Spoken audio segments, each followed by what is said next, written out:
Crucé, le ministre des Armées s'est rendu sur le site du radar Nostradamus.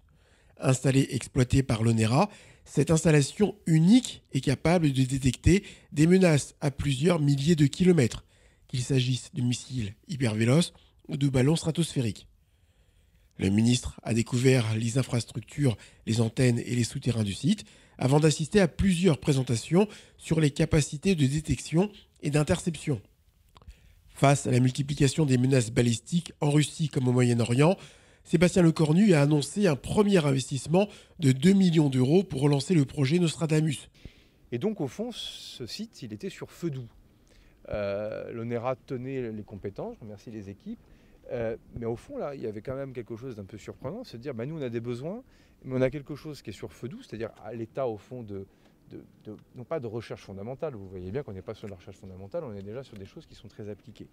Et là, j'ai décidé de mettre un tout petit peu d'argent sur la table, 2 millions d'euros dans un premier temps, pour tout simplement sortir le projet, non pas du sommeil, il n'était pas en sommeil, mais en tout cas lui donner une dimension beaucoup plus active et de commencer à voir ce que l'on pouvait faire. Une seconde phase, quant à elle, est estimée à 50 millions d'euros.